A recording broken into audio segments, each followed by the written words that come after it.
Friends, thank you for being here today.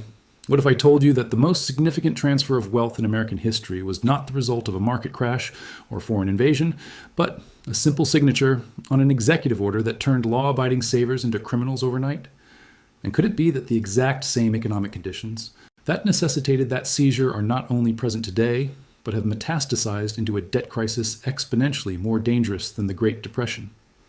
To understand the precarious nature of wealth in the modern era, we must first strip away the comfort of the present and look starkly at the past. Most Americans believe that property rights are absolute, that the money in their bank accounts and the assets in their safes are inviolable. History, however, tells a different story. It tells a story of a government that, when backed into a fiscal corner, will rewrite the rules of ownership to survive. The events of 1933 serve not merely as a history lesson, but as a blueprint. By analyzing the mechanics of the gold confiscation under Franklin D. Roosevelt, we can identify a recurring four-stage pattern that governments use to capture private wealth. When we overlay this pattern onto the fiscal reality of the United States in 2026, a reality defined by $38 trillion in debt and the rise of digital currency infrastructure, we see that a new, more sophisticated form of confiscation is not just possible, but perhaps inevitable. Let's begin by examining the historical precedent and the specific mechanics of the 1933 confiscation. The morning of April 5th, 1933, began like any other Wednesday for most Americans. They had no idea that by the end of the day, the fundamental definition of money and property in the United States would be irrevocably altered. Under the authority of the Trading with the Enemy Act, legislation originally designed for wartime, President Roosevelt issued Executive Order 6102. The order was blunt and unforgiving.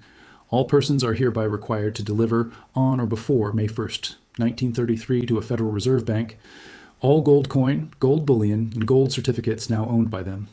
The government gave its citizens less than 1 month to comply. The penalty for refusal was draconian. While the order contained exemptions for rare and unusual coins and minor holdings of under $100, approximately 5 ounces at the time, the intent was clear: to strip the citizenry of their monetary independence.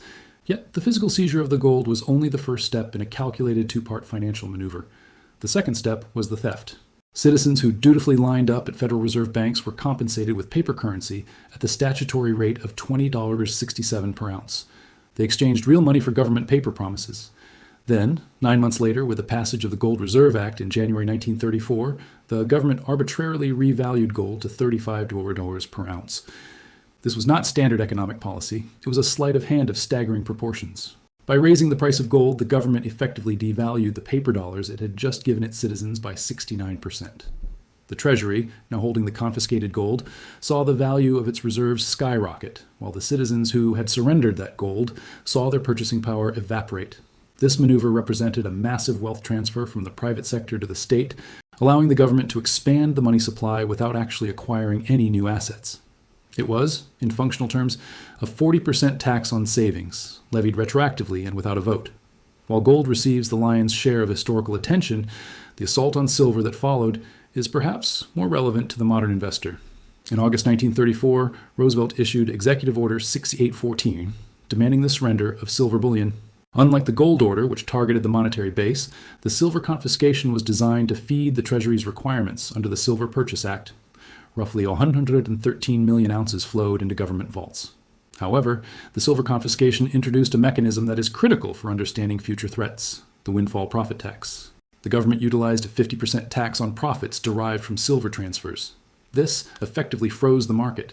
It made holding silver financially irrational because you could not realize the gains. This pivot, from physical door-kicking seizure to tax-based coercion, is the historical pivot point that connects 1933 to the digital threats of the 21st century. Now, to determine the likelihood of a recurrence, we must analyze the macroeconomic context by comparing the crisis of the 1930s to the 2020s. To determine the likelihood of a recurrence, we must analyze the why. Governments do not confiscate wealth out of malice. They do it out of necessity. They act when the constraints of the monetary system threaten the survival of the state. In 1933, the United States was in the grip of the Great Depression. Real GDP had collapsed by 29%, unemployment touched 25%, and the banking system was disintegrating. Crucially, the U.S. was on the gold standard. The Federal Reserve Act required that every dollar in circulation be backed by 40% gold reserves. As terrified citizens withdrew gold from banks to hide it under their mattresses, the Treasury's gold stocks plummeted. This legally prevented the Federal Reserve from printing money to stimulate the economy. The hoarders were essentially tightening a noose around the government's neck. Executive Order 6102 was the knife used to cut that noose. By nationalizing gold, Roosevelt removed the constraint on the printing press. Fast forward to the present era, and we face a crisis that is different in mechanics, but identical in severity. We are no longer on a gold standard. Since the Nixon shock of 1971, the world has operated on a debt standard. The constraint today is not a lack of gold, but a saturation of debt. As of late 2025, the U.S. national debt stands at approximately $38.4 trillion. The velocity of this debt accumulation is terrifying, growing by roughly $6 billion every single day. But the headline number is less important than the cost of servicing it. Interest payments on the national debt have now surpassed the budget for national defense, approaching $1 trillion annually. We have reached a mathematical event horizon where the government must borrow money simply to pay the interest on the money it has already borrowed. This creates a debt spiral. Just as the gold hoarders of 1933 restricted the government's ability to function, today's debt load restricts the Federal Reserve's ability to manage the economy. If the Fed raises interest rates to fight inflation, the interest payments on the debt become insolvent. If they lower rates to save the government, inflation destroys the currency. The entire global financial architecture is built on the premise that U.S. Treasury bonds are risk-free. This faith is the collateral for the world's banking system. If that faith cracks, if the U.S. ever technically defaults, the global economy would implode within 48 hours. The government is therefore trapped. It needs a way to restructure the system, manage capital flows, and keep citizens trapped within the dollar ecosystem while it inflates away the debt. Just as in 1933, the state requires total flexibility, and just as in 1933, private ownership of hard assets stands in the way. This comparison leads us directly to the critical divergence between the past and the present, the shift from physical confiscation to digital encirclement. Many precious metals investors prepare for a repeat of 1933. Federal agents knocking on doors, searching safes, and physically hauling away bullion.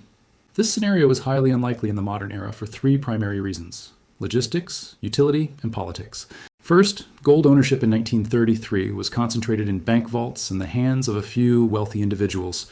Today, ownership is dispersed among millions of citizens, hidden in private safes, buried in backyards, and stored in offshore jurisdictions. The logistical cost of physical seizure would outweigh the value recovered. Second, because the dollar is no longer backed by gold, the government does not need the physical metal to print money. Third, in the age of the internet and social media, the optics of armed agents seizing family heirlooms would trigger immediate mass noncompliance and political suicide. However, the absence of physical confiscation does not mean your wealth is safe. The government has learned from history. The modern confiscation will not be a physical seizure. It will be a digital encirclement. The objective remains the same: to prevent capital flight into hard assets and to force citizens to hold depreciating paper currency. The tools, however, are far more elegant and harder to resist. The first arm of this encirclement is the weaponization of the tax code. We must recall the silver windfall tax of 1934.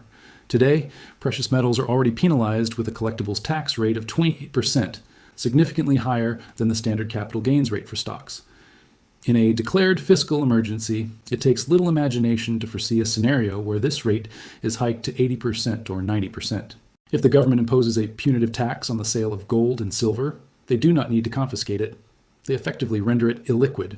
You still own the metal, but you cannot use it to interact with the economy without surrendering the majority of its value to the state. The second arm is the surveillance of transactions. The infrastructure for this is already largely in place. Dealers are required to file IRS Form 1099-B for certain transactions, and the threshold for reporting digital payments has been progressively lowered. The goal is the elimination of financial privacy. If every transaction is tracked, the black market is suffocated, and the ability to exit the fiat system unnoticed vanishes. The third and most formidable arm is the implementation of central bank digital currencies, CBDCs.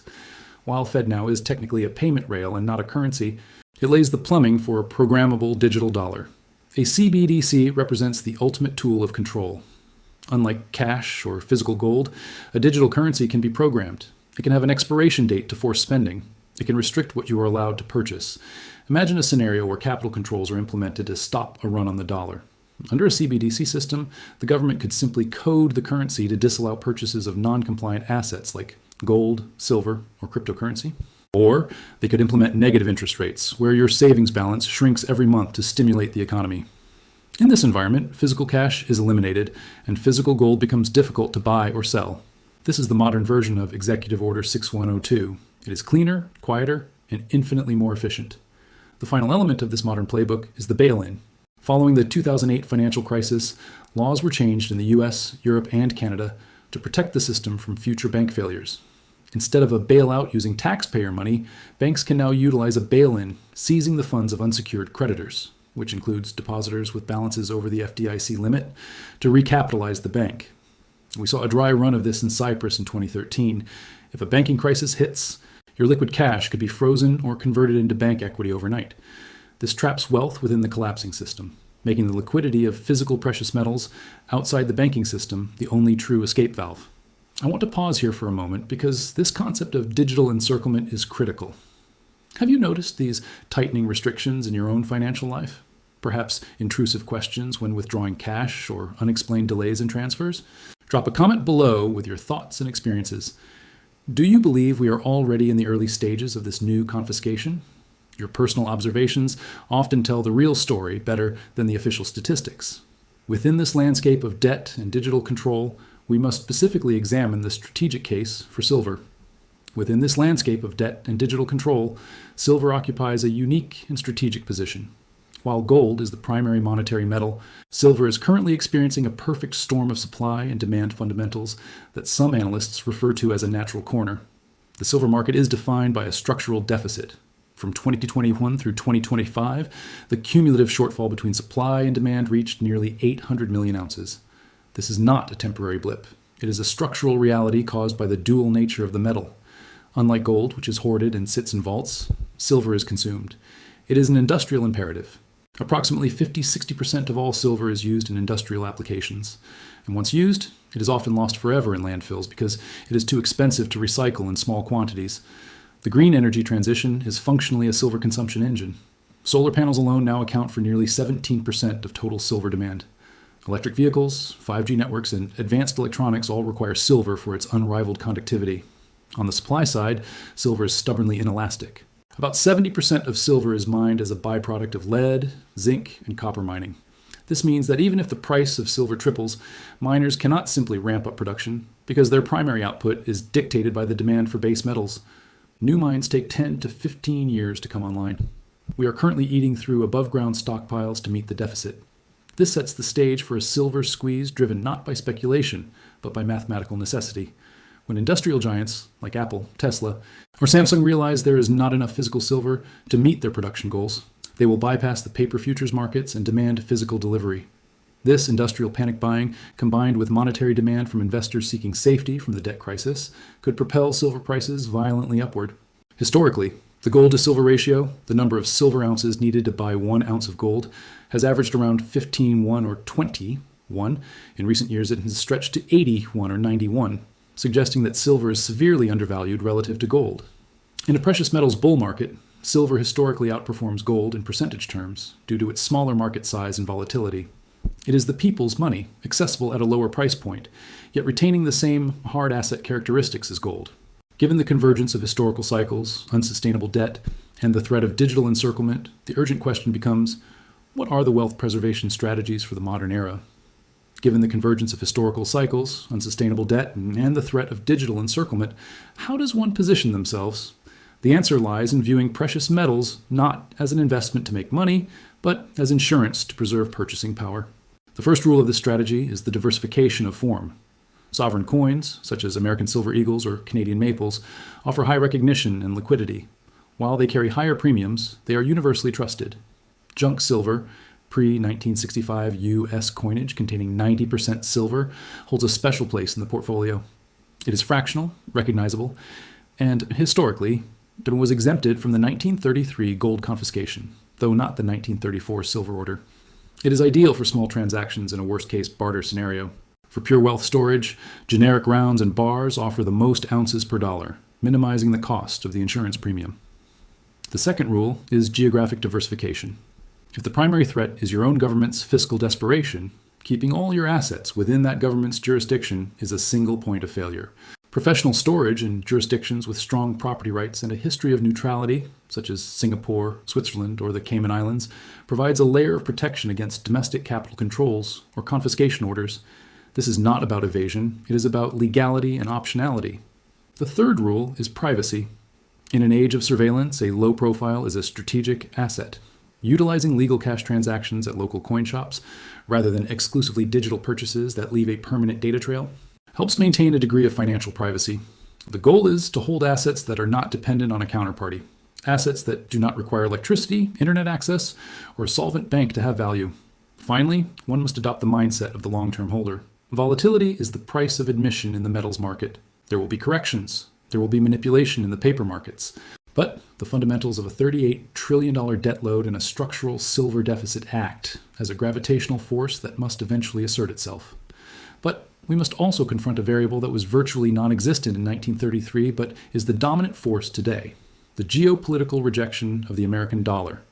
In the 1930s, the United States was a rising industrial creditor nation, and the dollar was a currency that the world desperately wanted. The 1933 confiscation was, therefore, an internal police action designed to stop domestic hoarding and fight deflation. The crisis we face in 2026 is fundamentally different because it is being driven by an external rejection of our currency. We are no longer a creditor. We are the world's largest debtor, and the rest of the world is beginning to close the checkbook. This phenomenon, known as de-dollarization, is the geopolitical trigger that will likely force the government's hand. Consider the signals flashing from the global stage. For over 50 years, the petrodollar agreement with Saudi Arabia ensured that oil, the lifeblood of the global economy, was traded exclusively in US dollars. That era effectively ended in mid-2024 when the agreement was not renewed, opening the door for oil sales in yuan, rubles, or gold. Simultaneously, the BRICS alliance has expanded, explicitly stating their goal to create a payment system independent of the US financial network. This is not merely political posturing.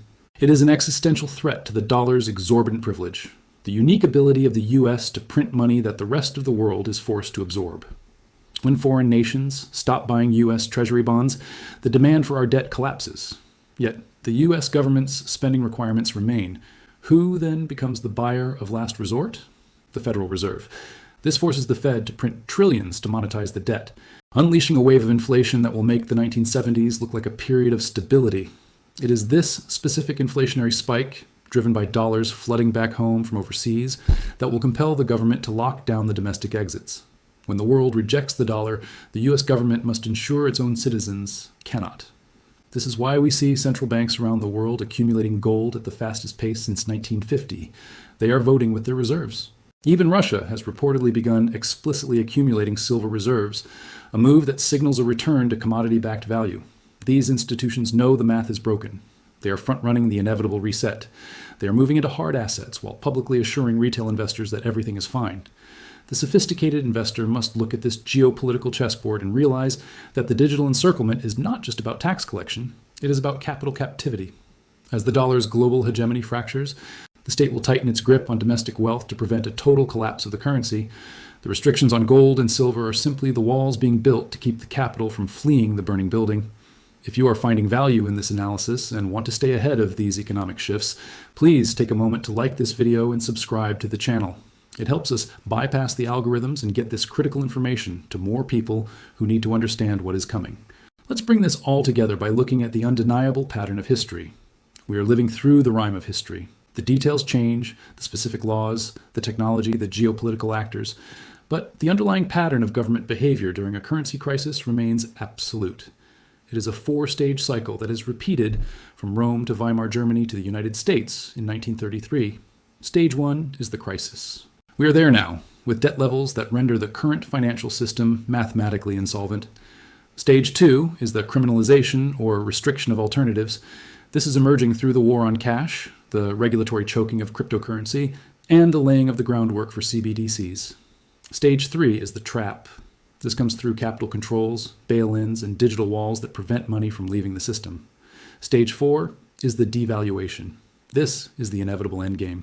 The government will print the money required to meet its nominal obligations, destroying the purchasing power of the currency in the process. In 1933, the Americans who fared best were those who understood this cycle. They were the ones who did not blindly trust the stability of the banks or the permanence of the gold standard. They were the ones who held physical assets outside the system. Today, the warning signs are flashing red for those willing to see them. The confiscation of 2026 will not require a knock on the door. It will happen quietly, on a screen, through a tax code, or via an inflation rate that eats your savings while you sleep. Owning physical silver and gold is a vote of no confidence in that system. It is a declaration of independence. It is the realization that in a world of digital illusions and paper promises, the only things you truly own are the things you can hold in your hand. The melody of the 1930s is playing again. The question is, are you listening?